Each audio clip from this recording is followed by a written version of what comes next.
How's it going there, folks? Welcome to another fun at-home table read. Tonight, we are doing another abridged. We're doing the Bill and Ted trilogy. This is honestly one of my favorite trilogies. Like the third always has a love for mine. But anyway, I really want to get into this. I can't wait to see how this one's going to go. So let's jump into introducing ourselves. Hi, I'm Anne, and I will be, scene description. Yeah, that's it. I'm Cate, and I will be Alex Winter. I'm Logan. I want to be Keanu Reeves. Hello, I'm George, and I'll be William Sadler. I'm Angi, and I'll be George Carlin. I'm Eric. I'll be Samara Weaving. I'm Johnny. I'll be Joss Ackland.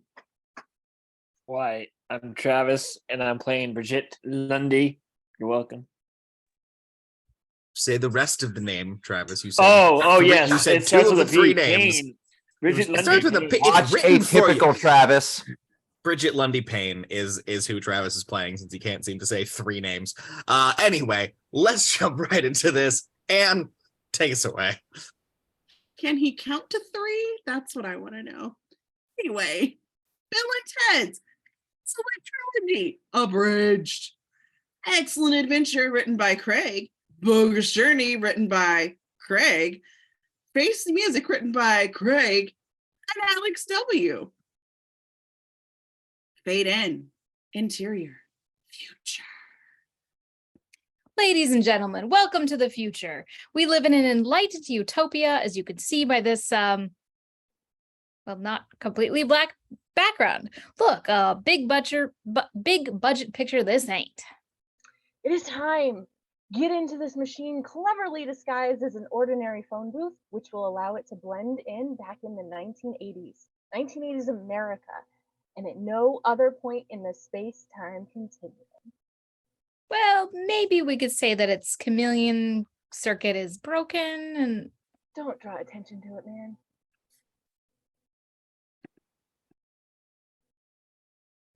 George goes back in time. Interior garage. Alex Winter and Keanu Reeves are making noise with guitars and yelling into a camcorder. We're wild stallions with Ys. Yeah! Obnoxious 80s hair metal style band name? Or honestly, how we think those words are spelled. With our characters, who can say? So our idea of a band is to strum electric guitars randomly and posture for a camera. Pretty sure that makes us either 12 years old or total douchebags. Hey, we're just lucky YouTube isn't a thing yet. They managed to burn their speakers out through their sheer incompetence, then head off to school, at which they somehow suck even harder. Boys, I'm afraid you need an A on your end-of-year history report. Otherwise, I'll have to flunk you both. Wait, so we're only a single A away from actually passing this class? We don't even know who Julius Caesar is. How is this possible?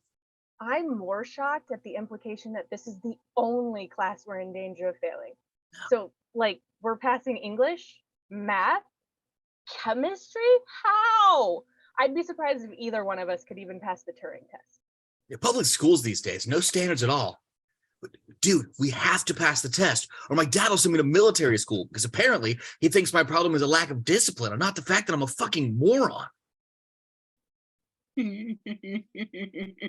They go and study, at which they are just as terrible as they were at everything else. But then George shows up in the phone booth. Gentlemen, I'm here to tell you it's important for the future that you pass the test. So your future won't exist unless we pass this test. We can't pass this test without help from your future. Wait. How?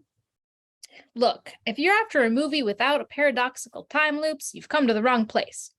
I never even tell you my name. You learn it from future versions of yourselves, who learned it from future versions of themselves, who learned it from future versions of themselves, etc. to infinity. Speaking of which... Future Alex and future Keanu arrive in future phone booth. Dudes, you're gonna travel through time. Eventually, you'll have this meeting again. But the bit where we step aside and talk to George will last significantly longer somehow. Laters. Time travels away. All right, then. We were so uneasy about getting into George's freaky time machine, but now that we've been convinced to do it by ourselves, having already done it, okay, I can see what you mean about the paradoxes. But George, why do we need to time travel to pass this class? Shouldn't you just hand us a nicely typed out A+ report for us to deliver tomorrow? We could do that, I guess, but instead we're letting you travel to various different eras to look at brief chunks of history without any broader context. That will surely give us idiots some keen analytical insights into history. Let's go. Into the phone booth. George dials a number and they time travel through a giant colonoscopy. Exterior, Napoleonic era, Austria. They arrive and see Napoleon invading with his stock footage army. Who is that over there? I'll just observe them through this telescope, though which they are just barely discernible, meaning they're something like half a mile away. Keep them in mind when you see what happens next. An explosion goes off immediately behind Napoleon, sending him flying all the way over the phone booth, which then tracks him back into the 80s. Oh, wow, without even scuffing his clothes. Yes, that just happened. Such a shame. Historians never figured out I was the great grandfather of Willie E. Coyote. Wile E. Coyote. God damn Wile it. E. Coyote. I'll go take his land too. Jesus Christ. Exterior, San Dimas or some shit. Jesus, Napoleon. So you get the gist of it. Have fun. Wait, you're not coming with us? Nah, I figure a 10-minute orientation is all that's needed before I put the future of the galaxy in the hands of two complete numbskulls by handing them powerful future technology, which can alter the very fabric of the space-time continuum. Toodles!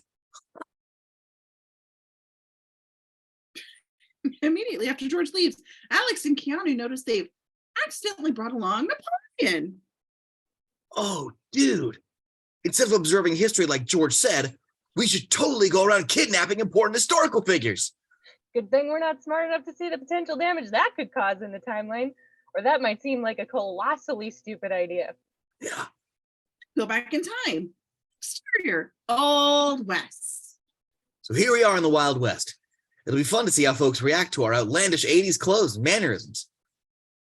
You mean jeans, sneakers, and Van Halen t-shirts were uncommon in the Western frontier? Well, nobody told us. Go about your business and we'll just pay you no mind at all. They go into a bar where they run into Billy, the clearly 32-year-old man. I'm Billy the Kid. I'm going to cheat at cards now, not by giving myself good cards, but by grabbing two random bar patrons, making them play cards on my behalf, and then giving them good cards. Seriously, what the hell am I even doing? His cheating triggers a bar fight. Go figure. Keanu and Alex save his life by whisking him away in their time machine. Are we really claiming that the most feared gunslinger in all of the land had to be rescued by a pair of dopey high schoolers? Hey, how else are we going to justify your coming along? Were we just going to have you randomly agree to come with us for seemingly no reason? Exterior, classical Greece. Socrates randomly agrees to come with them for seemingly no reason. Huh. Exterior, medieval times. The time, not the theme restaurant. England in the Dark Ages. Who are we here to get? William the Conqueror, Richard III, somebody else with a "the" in their name? Yeah, this movie really only has room for the most easily caricatured pop culture historical figures we can find. Since neither King Arthur nor Robin Hood were actually a thing, we're not picking up anybody here at all. Okay. I guess since this is the most irrelevant episode of the film, it should also be easily the longest and most drawn out. Suddenly, they see two princesses on a castle balcony. Whoa, look, vaguely attractive women. Let's put the whole fate of the universe thing aside and go hit on them. How are we going to sneak past the guards, though? We'll disguise ourselves in the castle's decorative suits of armor. Sure, those things take like half an hour to put on, and they'll make us much slower and louder. And if we're caught, it'll look like we're definitely there to commit violence. But they'll allow us to blend in. Sorry, this is amazing. But they'll allow us to blend in the 5 or 6 spots in the castle where people might conceivably expect a suit of armor to be standing. It's genius. They sneak into the castle and then put on the suits of armor. 35,000 minutes later. Dude, I know the entire point of these disguises was for stealth, but now that we're wearing them, let's pull out our swords and start loudly play fighting. Why not? Since we seemingly have the attention span of a goldfish. They start bashing each other with their swords. Is that a euphemism? Anyway, but then Keanu tumbles down a spiral staircase. Alex hurries after him, only to see him get stabbed by some guard. Oh no, Keanu's dead. One of the title characters of a goofy buddy comedy got randomly killed by an anonymous extra partway through. The sad music and dramatic close-ups seem to be trying their darndest to make you actually believe this. Alex fights the guard, but then Keanu shows up, not in armor, and knocks the guard out. Yes, I'm alive. I fell out of my suit when I hit the floor. Don't think about it. Don't think about it. Don't think about it. Don't think about it. Dude, what? You're saying you rolled harmlessly down the stairs, but landed on the floor so hard that your whole body went flying out the visors, landing completely out of sight somewhere while your suit remained intact? Then a guard came and stabbed it without realizing he was stabbing thin air? Yes, that is what happened. Let's move on. They go and meet the princesses. Hey, ladies! We're the weirdos you saw staring at you from outside. Just here to say we've fallen for you. Okay, so you've fallen for me and Alex has fallen for Kimberly, or is it the other way around?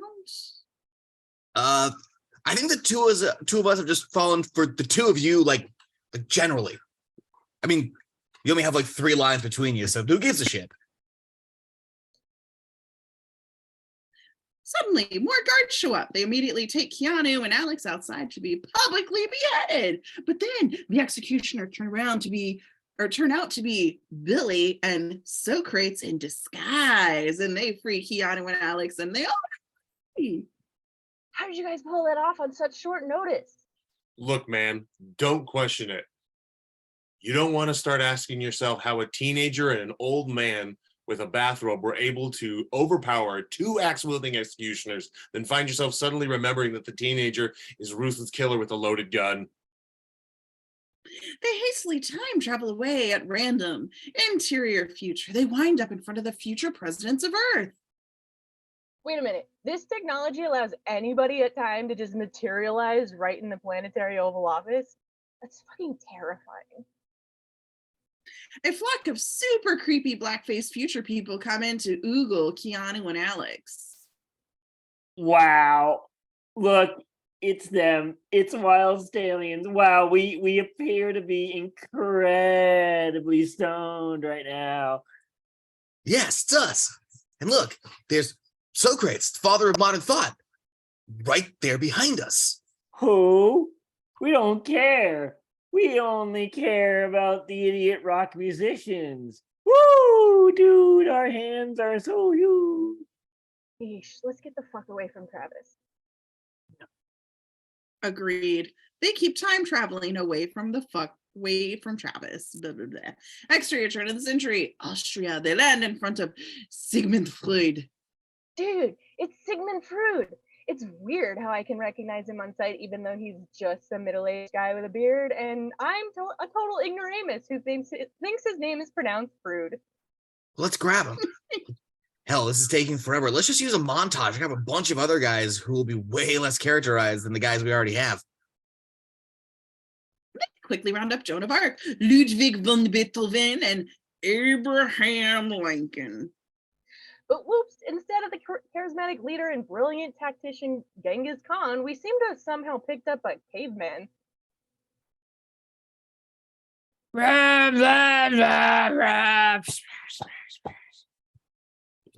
Speaking of cavemen, the time machine appears to have broken, leaving us stranded in prehistoric times. Oh fuck, we're totally screwed. No way this hyper advanced technology like this is going to be something a pair of half-wits can just fix with whatever we have on hand. Actually, it turns out we can fix it by jamming a bunch of tin cans into the antenna. I don't know what's more confusing, the fact that this works, or the fact that it turns out we had like 20 cans of pudding in our pockets this whole time. They return to the present. Exterior Sandy as Alex and Keanu wind up back with George and their past selves.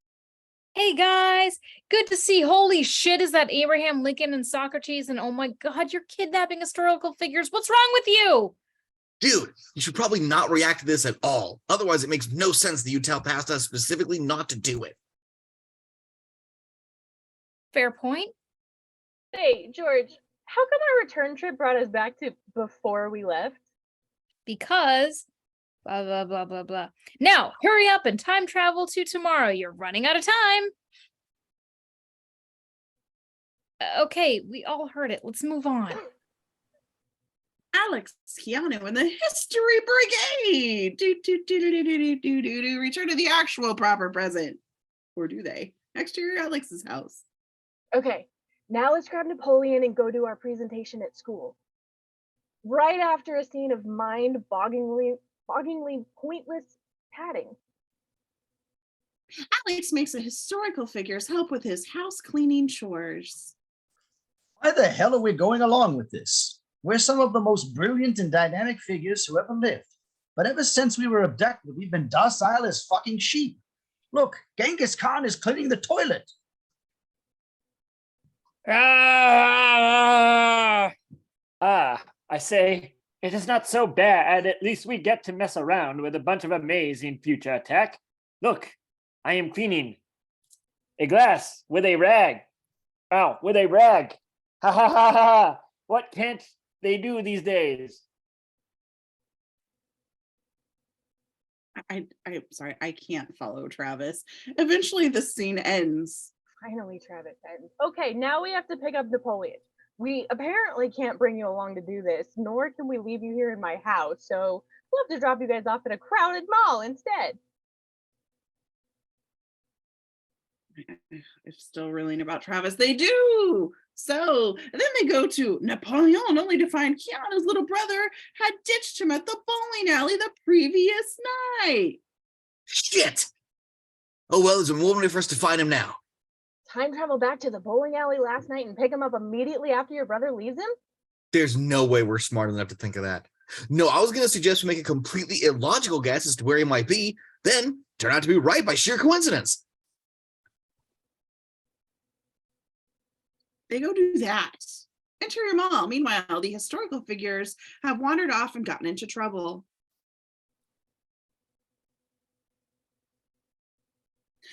Some caveman has gone berserk and trashed my store.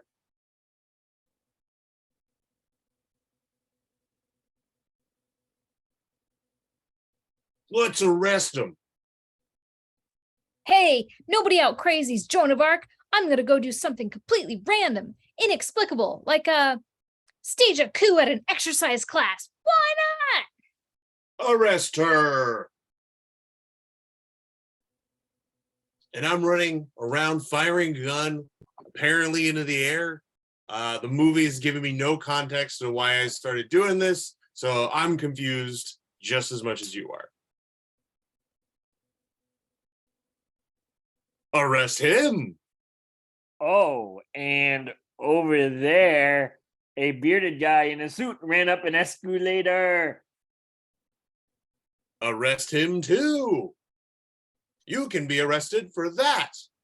And some master pianist is giving an excellent demonstration of my merchandise and bringing a lot of foot traffic into my store. Arrest him. Arrest everybody. We've got a arresting fever, and the only cure is more arresting. The historical figures are all hauled off into jail. Ah. Exterior jail. Fuck! Our report isn't like an hour and our history dudes are all locked up. What do we do? Hey, relax. We've got a time machine, remember? All right. We can just wait until those guys are released, then take them back in time to right before the report. Or we can go later back and plant the props we need to break them out of jail right now. That'd be way riskier and less likely to work. All right. We have to make sure we don't get caught. Let's put our band name on literally every single thing we plant in the police station. They use their planted props to make their way through the station into the jail. And then they let all the history people out. But then Keanu's cop dad shows up. Whoa. When we were planning props in the past, gotta remember to make a trash can teleport out of the ceiling somehow. This happens, stalling Keanu's dad and giving Keanu, Alex, and their kidnapping victims a chance to escape. My son just committed a mass jailbreak right in front of me. I mean, you think this would guarantee? You think guarantee that I would send him to military school no matter what? Now, but nope. Interior high school auditorium. Alex and Keanu show up just in time for their report. Howdy, folks. Pew, pew, pew, pew. Thanks for not panicking and evacuating the school after that. Now here are Alex and Keanu. That's literally my entire contribution to this presentation. Just to hang in the background, Alex and Keanu spend like the next hour talking about their historical figures in a way that just barely skirts the criteria for their report. So, Beethoven went deaf, blind, and crazy before dying from his lifelong illness. Napoleon was defeated in exile. Socrates was executed for his radical teachings. Lincoln got shot in the back of the head. Billy the Kid got shot at the age of 21. And Joan of Arc was burned at the stake at 19. But Genghis Khan lived a happy and successful life of brutal warmongering. So there's that at least. When the hell did we learn all this? Up till now, we haven't even been able to pronounce these guys' names right. Yeah, I'm sure we did it with time travel somehow. But where do we get all these props? When did we construct this multi-level set? When did we block and rehearse all this? Time travel! It's all time travel! Who's even operating the lights right now? Time travel is... Shut up! They got an A for their report, and they take all the historical figures back home.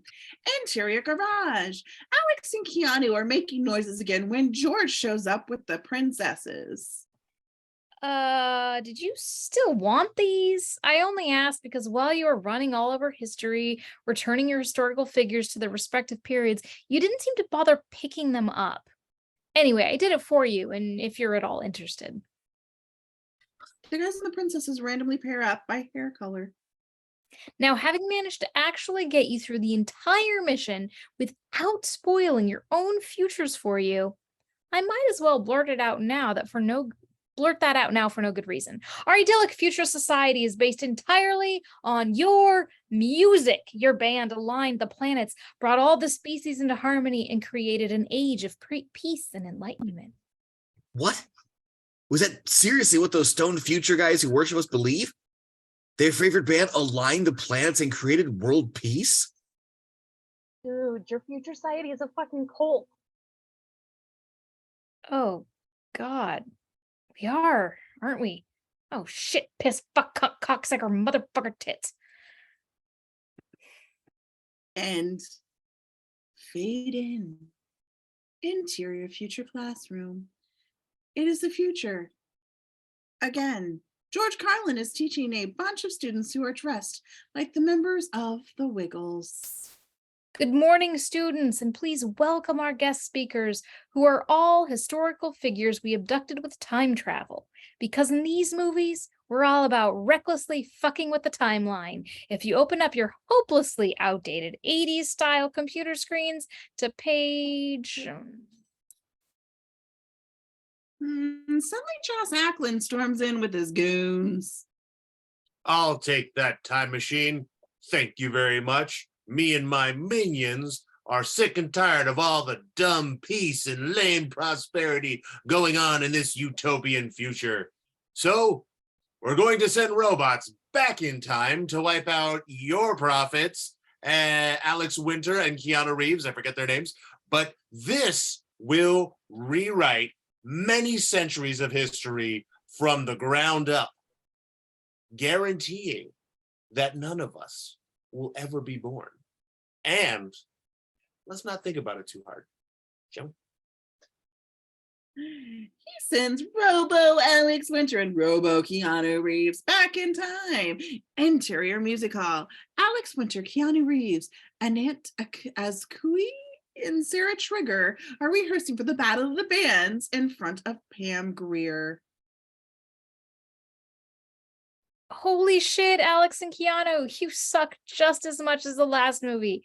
Are we to understand that even though now you know the entire future of the galaxy hinges on your band being successful, you two have practiced so little that you're actually worse than the band members who never even heard of the concept of rock music until a year ago? It'll be fine. I'm sure another bunch of cosmic intervention will come along and airlift us into victory like last time. They go and celebrate Annette and Sarah's birthdays. Wait. Both of our birthdays? So are we twin sisters or something? I guess we were introduced as both being princesses living in the same castle, so it makes sense that we're both daughters of the king. Yeah, I wouldn't go assuming that either of you have a thought out backstory or anything. Presumably the writers just gave you the same birthday because you're so generic and interchangeable that nobody cares that we recast you both since the last movie. And we'll recast you again for the next one. In fact, there's so utterly little to distinguish either one of you from the other that we're straight up proposing to you both in the same room at the same time. Aww, of course we'll marry you, stupid unemployable slobs. Alex and Keanu happily go home to their tiny apartment, but their evil robot clones show up. Where are you from? The future. Again, you must come with us. Beep boop. I don't know. That feels kind of shifty to me. Dude, these guys must be the real us. If they were powerful robot doubles here to murder us, why would they invent a ruse to lure us away instead of just grabbing our heads and turning them all the way around right here and now? I suppose that would be unnecessarily convoluted. All right, well, let's go willingly get into the back of their windowless van. Exterior desert. The robot doubles take Alex and Keanu out to a cliff in the middle of the desert and hurl them off of it. Oh, we won. That was easy. So what now? Want to have existential crisis and start a trade business? No, there's more to the plan. We're supposed to go to do Alex and Keanu's big world-changing concert, but instead of their message to hope, we're supposed to deliver a message of, I don't know, bleak despair and never-ending misery. I was figured people will dig that just as much. Neat. And then let's also kill Annette and Sarah for literally no reason.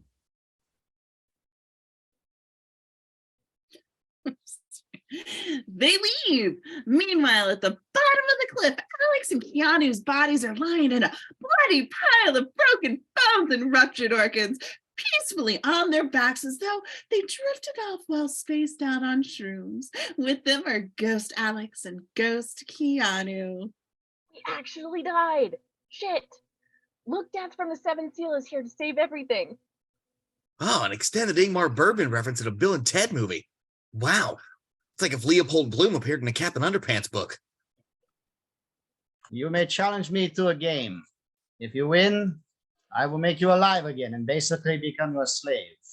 If you lose, nothing will happen at all, except you continuing to be exactly as dead as you already are. Well then, given those conditions, clearly the best solution is to run away and hope you don't catch up to us.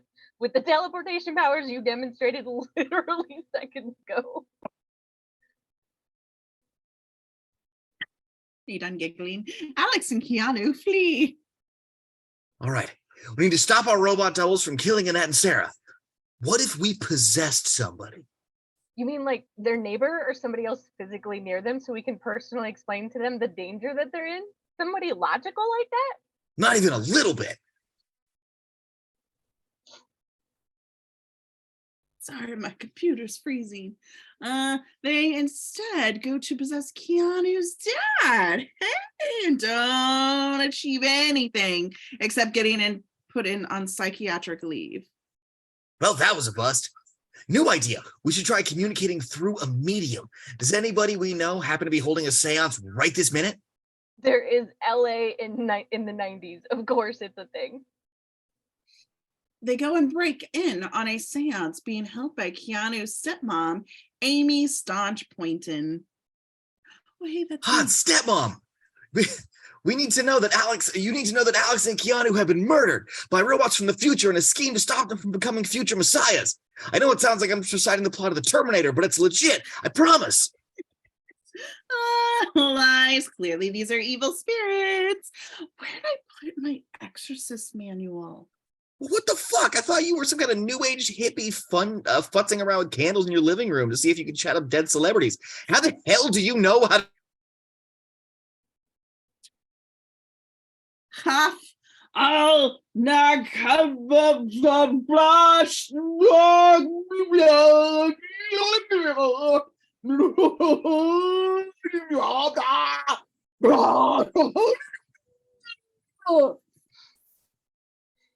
Dude, your stepmom's hardcore. Dear hell. Alex and Keanu were spit out in hell. Well, this place isn't exactly subtle. As if the fire and brimstone on all red color palette isn't enough. We've actually got Satan personally standing there like a big billboard saying, "This is hell," just in case you haven't figured it out yet. Weird, though. For some reason, I would have expected him to look a lot more like Al Pacino. Damn, we've been damned. What are they gonna do to us? Flay our skin off and dump us in a lake of boiling sulfur? Let flesh-eating worms burrow into our eyes? Suddenly, Chelsea Ross storms up to them. I'm the guy from the military academy you don't like, and I'm gonna shout at you. Shout. Okay, that's unpleasant, I guess. But is this really the best eternal torment you could think of? What about having to touch an old person then? Oh, look, I'm cute. I'm terrifying. Dude, this is hella lame. Want to just leave using the escape option we'd be ignoring all movie for no reason? Sounds like a plan. William Sadler! You're thinking of Beetlejuice, idiot. But nonetheless, yes, this whole time I apparently had the ability to instantly teleport you to my location, which suggests that ever since you ran away, I've just been watching you fumble around for a cheap laugh. Now, choose your game, but if you lose, you will be trapped in hell forever. Can we choose tic-tac-toe and go first so that it's impossible to lose? No. Can we choose games with a minimum of skill, raising the question of why people aren't returning from the dead all over Earth all the fucking time? Why, yes. Keanu and Alex proceed to defeat William at Battleship, Clue, Twister, LCR, Pass the Pig, Scotland Yard, Rummy Cub, Fireball Island, an entire campaign of Sherlock Holmes consulting detective, because hell exists outside the time, so why not?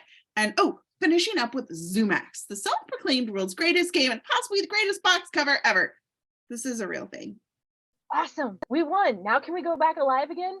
But we'll still need a way to destroy those evil robots. What could we possibly do to bust those machines? I'm a death god with a giant blade who is at your command. Right. Therefore, we should order you to break us into heaven so we can find a dead inventor, bring him back alive also, then get him to build 2 more robots from scratch in the next couple of hours and have them smash the robot doubles. Not even in the ballpark of what I was suggesting, but fuck it. Let's do that ridiculous plan.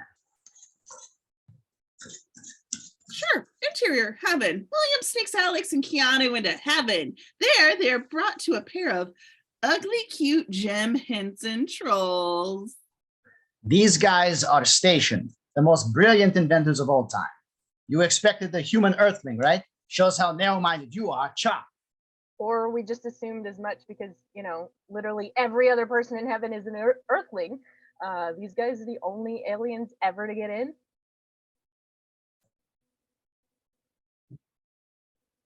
I am Groot. Translation. Oh yeah, we're the worst. Us two are the only ones on our species who aren't into rampant goat fucking. Jesus fucking. Just fucking innocent goats all the live long day. Personally, we don't see the appeal. Oh, this trope, where the alien clearly has the ability to speak human phonemes and understands English perfectly, but still replies in only inscrutable repetitions of one word or phrase. Pika pika. Yeah, translation, like we said, the worst. Yeah. William takes Alex and Keanu and the stations back down to Earth. Exterior desert. Alex and Keanu have been undead. Oh, and so have Station and Station, who presumably had an entirely new physical bodies created for them out of nothingness. Wow, William, you're so super powerful. We basically can't lose with a godlike supernatural entity like you on our team. Actually, now I've made every contribution to the plot that they needed me for. So from here on out, I'm going to do literally nothing except completely change my character into a bumbling loser. Whoa! Oh, well, could you at least teleport us around wherever we need to be using the powers you've already repeatedly demonstrated throughout the movie? Nope. Too busy being moronic comic relief. Whoa! I guess the stations will have to build intricate electronics in the back of a moving van then. They go to an electronics store and buy every random piece of electronic junk they can find using their budget of $0. It's amazing. Then the stations unexpectedly slam into each other and turn into a single giant troll muppet. Hodor. Translation, ta-da! Now I'm ready to invent. Now that I've traded my 4 small nimble hands for 2 big gorilla-sized mitts and a body which will barely fit in the van, this ought to be a cinch to fuck goats. Oh, wait, sorry. Neat. Now it looks like you can just go up to these robots and tear them apart with your bare hands, but if we've come this far, might as well see the worst plan through. Interior music hall. The robot doubles are preparing to play at the Battle of the Bands.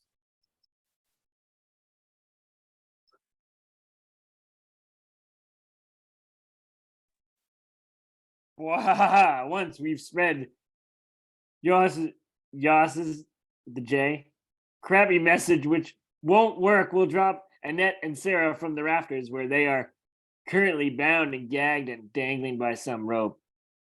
When the hell did we set that up exactly? Have they been dangling there for like 3 hours? Or did we manage to hoist them up in the middle of like another band's like set without like anybody noticing? They go on stage, but then real Alex and real Keanu show up with William and Station and their completed non-evil robot doubles. The good robot doubles start marching at the brisk power walk towards the evil robot doubles. Oh, dang. 2 slow, clunky, remote-controlled robots that were cobbled together out of spare parts in the space of an hour or so. Us nimble, fully anonymous technology marvels from the future are outmatched, to be sure. Indeed, we are so thoroughly outclassed that we will do nothing whatsoever to defend ourselves, even though it looks like we could easily just like step out of the way. Sorry. They stand completely still and let the good robots punch off their heads. Awesome! That killed him. Even though there was an earlier scene where both of their heads came off with no ill effects. Then Joss shows up in another time travel phone booth. Joss with a J, by the way. I will thwart your historic world-changing concert if I have to. First, I will zap all of the TV cameras so they start broadcasting at every single television on the planet. Wait a minute. Clearly that had to happen in order for our late night set at a local rock competition to have any lasting historical impact. Doesn't that mean that your coming here is what caused us to become famous in the first place? Look, it's in the script for the first movie. We already talked about it, the time loops. We're not even talking about that. It's just, did you really decide to prevent our rise to fame by coming to prevent this concert? This concert, which got international attention, which a guy named Joss Ackland showed and hijacked it. You came back here to stop us even though there was already incredibly famous video evidence that your own presence was responsible for our success. I didn't know that for sure.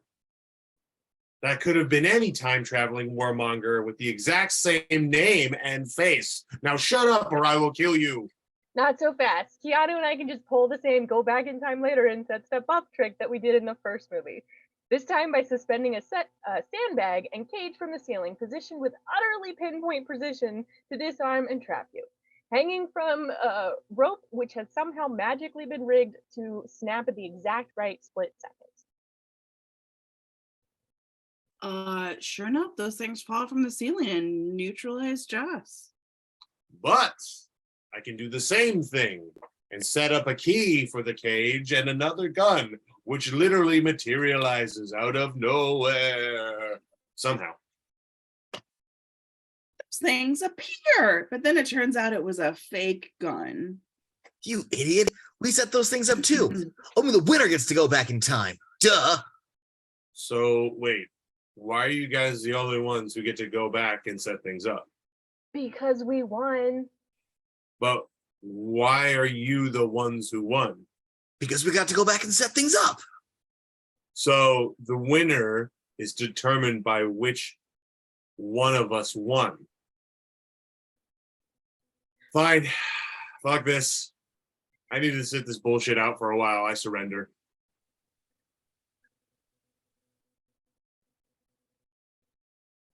Also, plot twist. She throws off her futuristic disguise and it's actually George. Surprise! I hitched a ride on the Robot Double's phone booth, got stranded a few weeks before they arrived, then made sure you got a spot in the concert, and did absolutely nothing to protect you against the robo-assassins that I knew were coming to murder you. But dude, if you just jumped on the phone booth at the last second, does that mean you were already carrying a full body woman suit on with you the whole time? Don't kink shame me, man. All right then, everything worked out. Now we just have to play the concert. Ah, shit, we're still terrible musicians. That's okay, we can just use time travel to spend a year and a half learning how to play our instrument. I seriously don't understand why we weren't already doing that. They vanish in a few seconds, then reappear with the giant beards to prove that time has passed. We're virtuoso guitarists now. And I'm in the band too. Let us never address whether nobody in the world dies anymore now that death has run away to be a bass player. Malkovich. Translation. And instead of returning to the bliss of eternal paradise or using our second chance of life to create a more world-changing inventions, we've decided to be bongo players for a rock band. And now, finally, after 15 minutes of theatrics, which the world audience must be assuming was an elaborately staged skit, we will perform a song. That's right, you actually get to hear what musical triumph we perform that starts the entire population of the world on a path to eternal peace, love, and understanding. They start playing a Kiss song. Okay, humanity is fucked. The end. Fade in. Exterior wedding. Alex Winter and Keanu Reeves are performing at a wedding. How's it going, folks? Hey, remember how our last movie ended with a bunch of newspaper headlines and magazine covers showing our band skyrocketing into all-time legendary status and starting to build world peace, end population, and create unity across the galaxy? Well, it turns out that all that stuff only happened for like a couple of years before everybody lost interest in our music. Band broke up and we wound up broke, washed up footnotes of musical history, pathetically struggling to fulfill a destiny which seems increasingly unlikely to ever happen. So yeah, it's not quite a Zoolander 2 level punch in the dick, but it's in the ballpark. We're here to celebrate the wedding of Amy's Dr. Keanu's little brother, now that she's completed her transition from horny jailbait to horny cougar. And we also want to debut our latest attempt at the song. Yes, the one song we're supposed to record, which will unite all of humanity, and which wasn't a thing in either of the previous movies. We've been trying to figure out the song for decades. We didn't find it in rock, metal, pop, jazz, country rock, rap, classical, new country, calypso, minimalism, serialism, country folk, Kansas City blues, psychobilly, K-pop, Afrobeat, dangdut, alternative country, and chutney parang. But we're hoping we finally cracked it on attempt 2189 with our foray into experimental neo-traditional dark ambient art music. Oh, Superman! So they like perform an enigmatic tone poem using like throat singing and theremin, bagpipes, and ocarina, hurdy-gurdy, calliope, double contrabass flute, hydrophone, and before Keanu's dad charges in and smashes everything with an axe. What the hell, dude? That was totally on track to be the best original song nominee in the alternate better universe.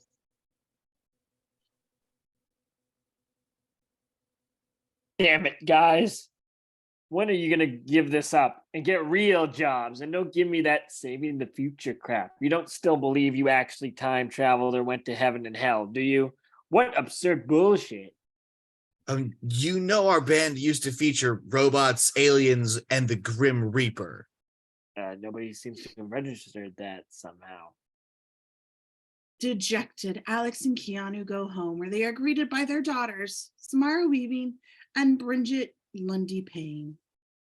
Wow, Bridget is sure doing an amazing imitation of my distinctive Ted mannerisms. Way better than, say, I am. Samara sure is, cast as my daughter. Damn, I should have given Bill some more distinct mannerisms. Don't worry, dads. We still believe in you. To a slightly disturbing degree, in fact, to the point that it kind of seems like the only thing we do with our lives is worship you guys. Wait a minute, weren't our kids boys? Pretty sure I remember Little Bill and Little Ted. Nope, they decided that this time we should probably have one or two female characters with any degree of screen time or characterization. So it turns out Little Bill and Little Ted were just a couple of weirdy named girls all along. Luckily, post-Hamilton, the name Theodora is cool now. Wouldn't it have been simpler to have given our existing love interests actual personalities at last? Yeah. I think the ship sailed on that a long time ago to demonstrate. Check out this next scene. Interior therapist's office.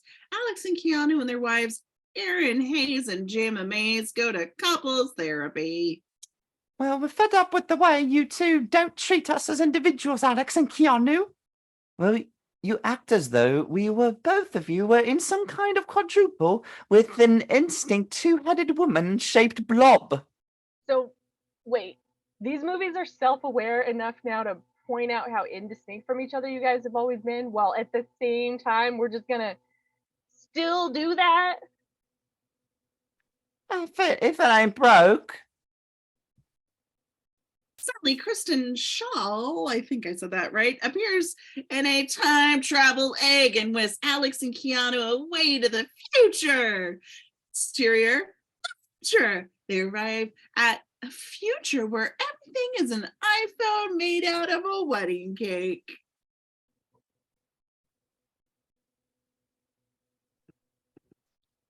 I'm the daughter of George Carlin, who you're only just now finding out is dead. But don't worry, nobody expects you to react or anything.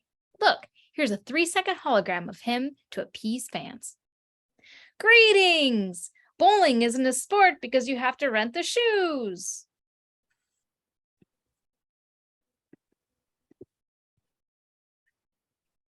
Sorry.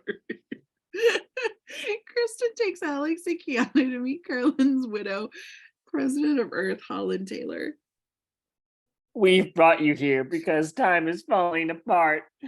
Historical figures are randomly being zapped from time period to time period, which you'd think would be completely alter the timeline, but no. Bummer. Why is it happening? We never address it. It just is for the sake of this movie having a plot.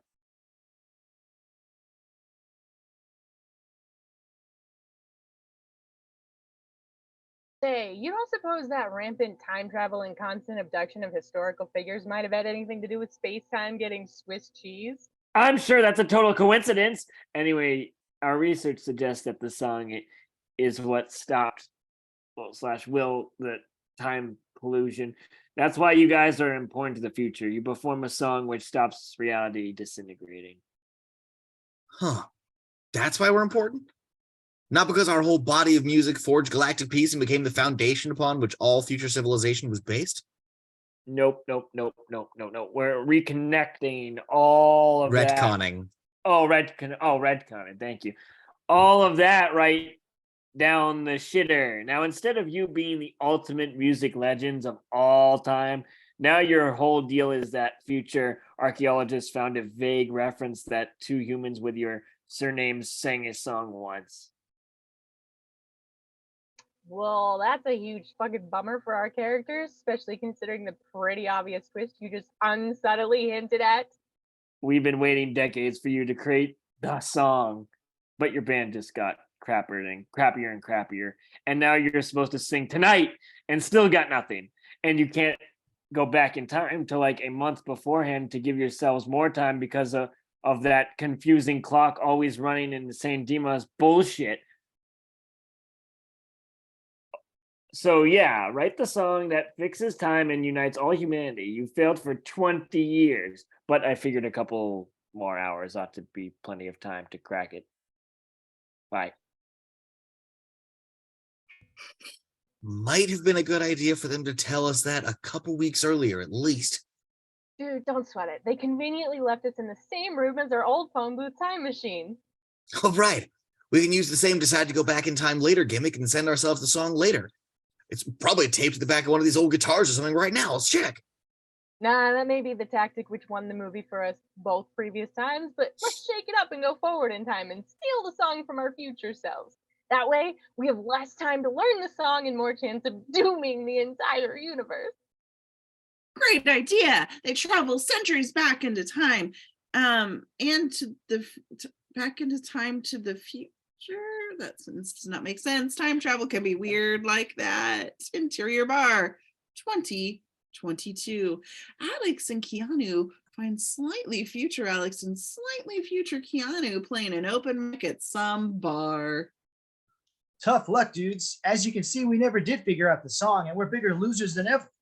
Oh, so the song was never performed, but then space-time continuum didn't collapse in on itself?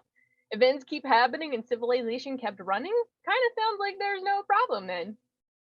But we're pissed at you guys. You continued fuck uppetry, made our wives walk out on us. Seems like you've turned us into assholes. No, we better time travel back to a couple's therapy to fix this right away, rather than say after fixing the undelayable time apocalypse. They go back and talk to Aaron and Jama, who respond by jumping into their own time machine with their own future selves and going on a tour of various possible futures. Hey, that sounds like a fun side plot that should really make these characters at least a little bit interesting. True. Let's give it a cumulative 20 seconds of screen time over the course of the rest of the movie. Ugh. Again, great idea. They hop back into the time machine and travel further into their own future. It's actually farther, not further. Bad grammar. Exterior future. Meanwhile, centuries later, Carlin and Kristen have realized that Alex and Keanu have bailed on them. Well, fuck it then. There's a difference interpretation of our little prophecy that maybe the time glitches are solved by Alex and Keanu dying. However, that's supposed to work. I am gonna send a cyborg to murder them.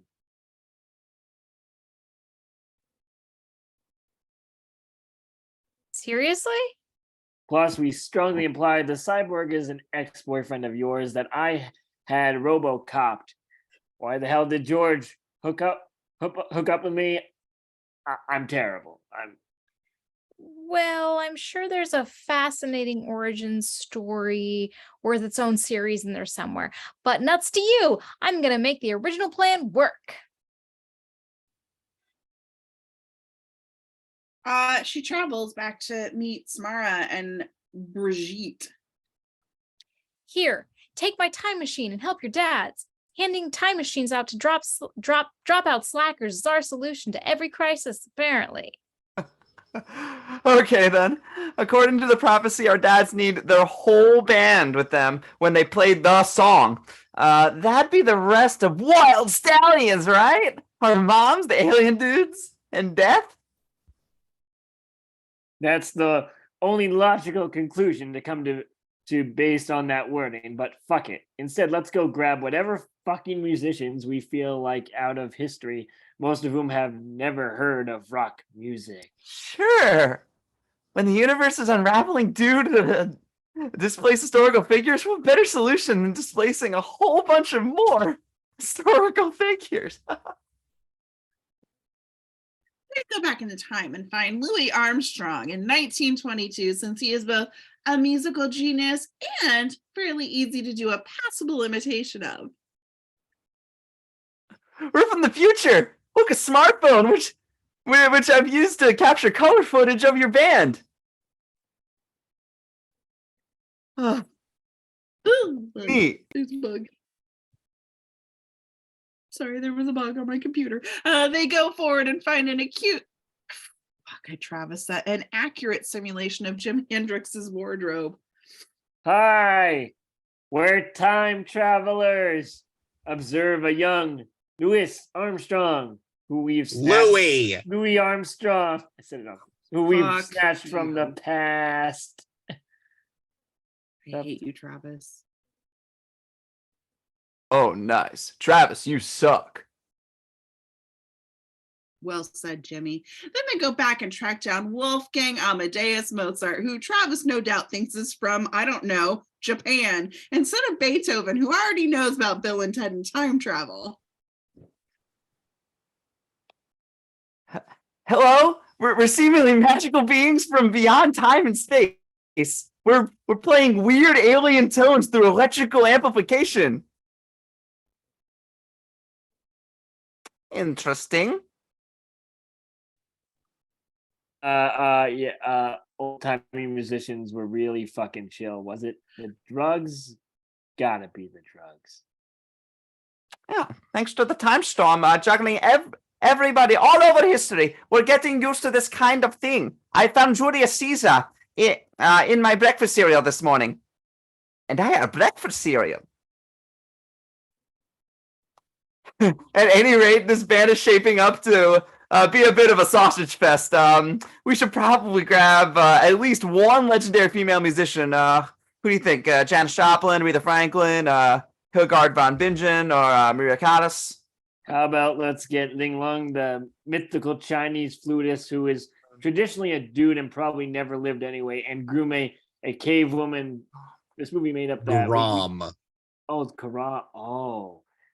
Grohl, a cave woman. This movie made up that we couldn't have possibly heard of it in the first place. I know I have. Neither of you. Feels like we could have tried a little harder there. Seriously.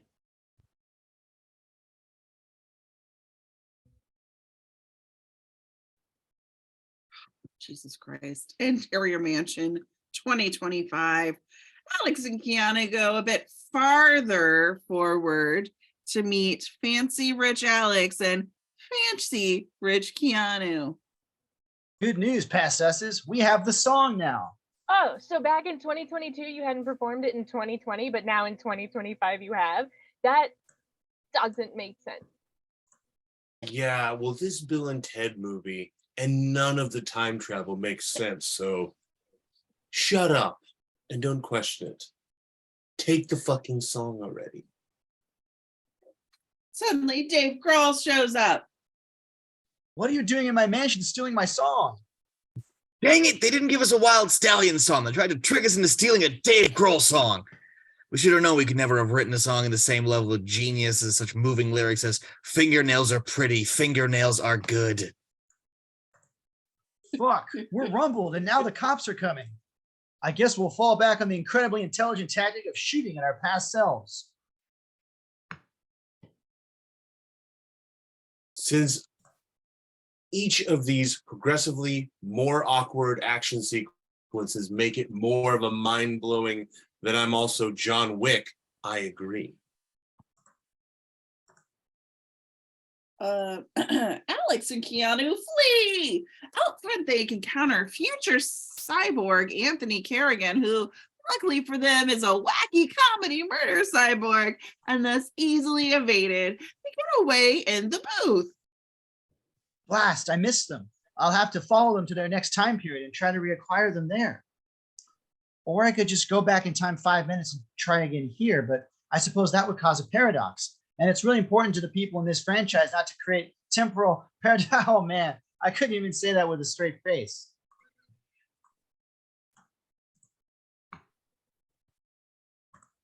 Well, exterior prison 2030. Alex and Keanu go forward again and find their future selves are in prison and are now super jacked, bro. We went to prison because you left us to take the fall for the crime that we committed. You're still here? You guys got more than 5 years for breaking and entering? We must have shanked a couple guards or something. I don't know. Anything's possible with these inexplicable, awful people you guys have turned into. You both are beautiful and I love you. Then Anthony shows up again, trying once more to kill Alex and Keanu. Oh shit, we can't allow our past selves to be shot or we'll cease to exist. This is something we're capable of figuring out suddenly. They attack Anthony, allowing Alex and Keanu to escape. Darn, Following them to the time and place that they'll be next isn't working. Therefore, logically, I should go to a time and place that they're not going. Brilliant. He goes back to Alex and Keanu's studio, then vaporizes the first people he sees. Unfortunately, that turns out to be a freshly returned Samara, Bridget, Kristen, Hendrix, Armstrong, Mozart, Ling, and Grohl.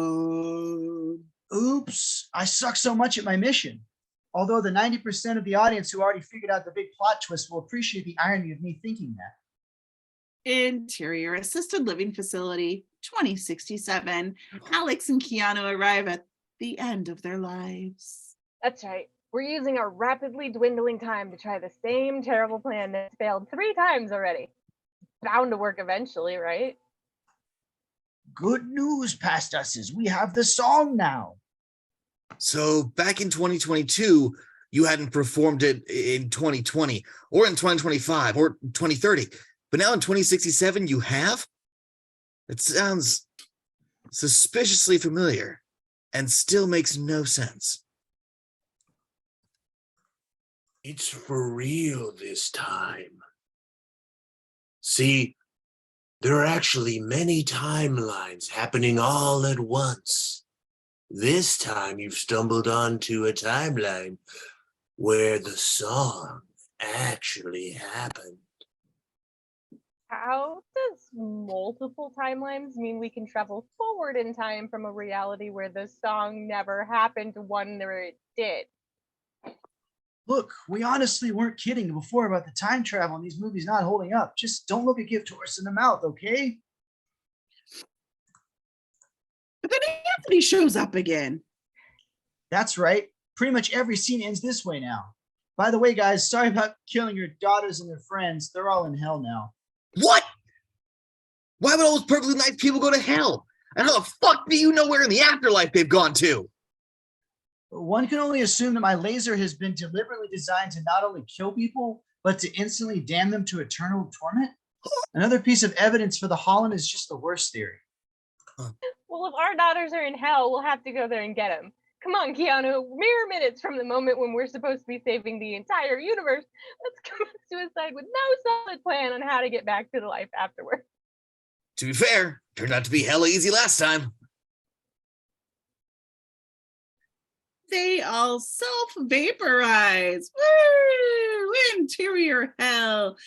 Alex, Keanu, and Anthony arrive in hell, which looks a lot more like a high budget now. Luckily, this extra budget was allocated to CGI effects and not soundstage space. So within about 2 minutes, they find Samara, Bridget, Kristen, and the history musicians.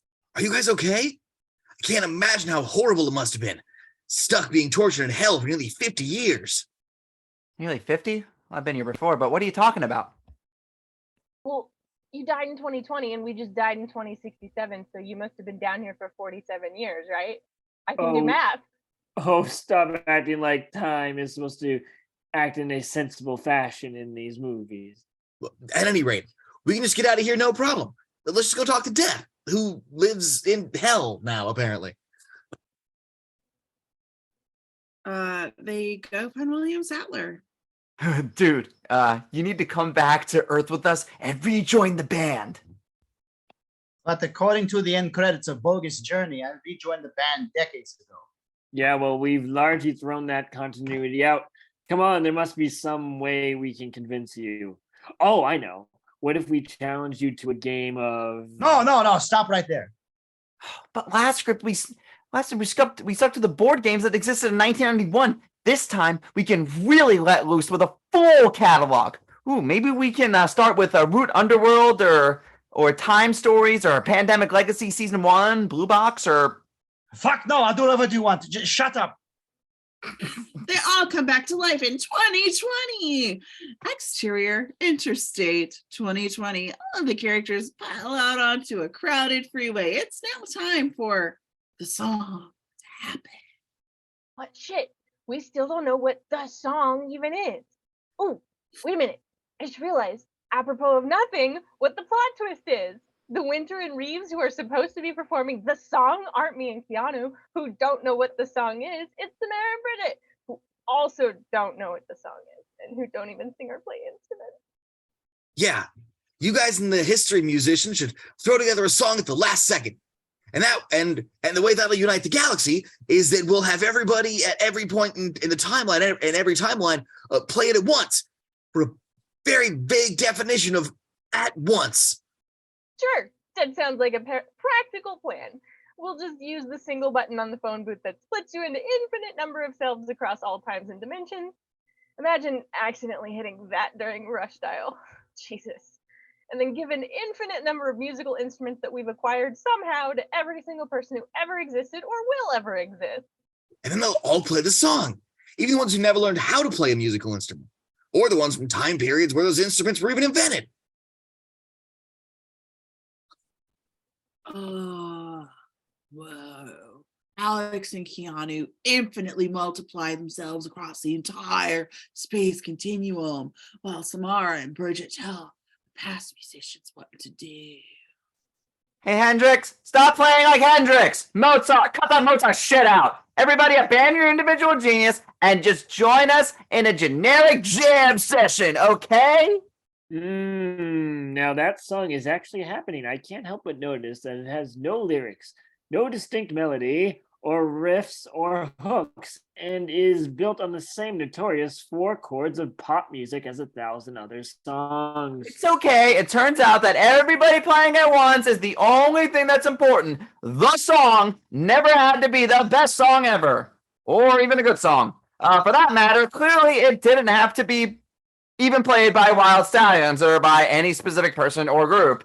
And Wild Stallions never had to be successful or talented or noteworthy in the first place, even though I really do love the song. Oh, so the events of the first 2 movies arguably needed have even happened. I bet the audiences feel swell about that. They actually do. Oh, that's good.